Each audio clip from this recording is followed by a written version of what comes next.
Watergate, eh bien, on dit qu'il y a un coup de théâtre.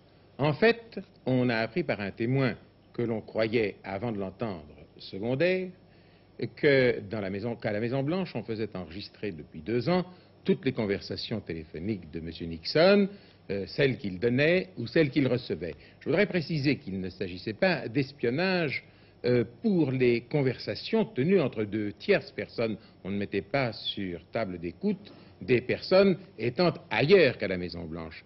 Simplement, M. Nixon voulait conserver pour ses archives personnelles l'enregistrement intégral de ces conversations. Alors, on estime à Washington que maintenant on pourrait avoir le fin mot de l'affaire Watergate. En écoutant les bandes enregistrées, on pourrait enfin savoir si oui ou non M. Nixon ignorait l'affaire et ignorait à tout le moins les efforts faits pour l'étouffer. M. Butterfield, que l'on voit ici déposé devant la commission d'enquête sur le scandale du Watergate, a provoqué un véritable coup de théâtre en révélant que les conversations du président Nixon étaient enregistrées à la Maison-Blanche. Pour les sénateurs de la commission d'enquête, l'information est d'importance, car ces sénateurs n'oublient pas que M. Dean, le principal accusateur de M. Nixon, a toujours étayé ses accusations en relatant des conversations qu'il avait eues avec le président Nixon à la Maison-Blanche. Si ces conversations ont bien été enregistrées, on devrait pouvoir faire la lumière sur le rôle du président Nixon dans l'affaire Watergate, mais ce soir la Maison-Blanche vient de faire savoir qu'elle ne communiquerait pas ces enregistrements. Mais comment fonctionne ce système d'écoute? C'est ce que nous dit depuis Washington Charles Lambruschini. Il suffit d'ouvrir la bouche pendant 8 secondes seulement pour que la bande magnétique se mette en marche. Un silence, l'enregistrement est automatiquement interrompu. De nouveau quelques mots et le magnétophone redémarre. Quel est le principe du système d'écoute électronique que Richard Nixon avait fait installer à la Maison-Blanche il y a 2 ans et demi?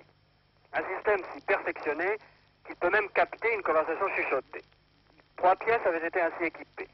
Les 2 bureaux utilisés par le président à la Maison-Blanche et la salle où se réunissait le Conseil des ministres. Enfin, le même appareillage avait été installé dans la retraite campagnarde du président, Camp David, à une centaine de kilomètres de Washington. Camp David, où notamment Léonid Brejnev s'était reposé un week-end avant d'entamer sa visite officielle aux États-Unis le mois dernier. À ce propos, le porte-parole de la Maison-Blanche a refusé de préciser si les conversations de Nixon avec les chefs d'État étrangers avaient été enregistrées. Un peu comme dans un film policier, l'apparition du témoin surprise a donc relancé le suspense. En effet, depuis la déposition de John Mitchell, l'ancien ministre de la Justice, il semblait que la dernière ligne de défense de la Maison-Blanche allait tenir. Maintenant, tout a peut-être changé. Que le président refuse de communiquer les enregistrements au Sénat et l'opinion risque de conclure à la culpabilité du président. D'autant que selon les sondages, plus de 70% des Américains sont déjà persuadés que Nixon était au courant de l'opération d'espionnage politique organisée par son entourage. Mais un autre coup de théâtre est toujours possible. Le contenu des bandes pourrait au contraire confirmer la thèse de Nixon.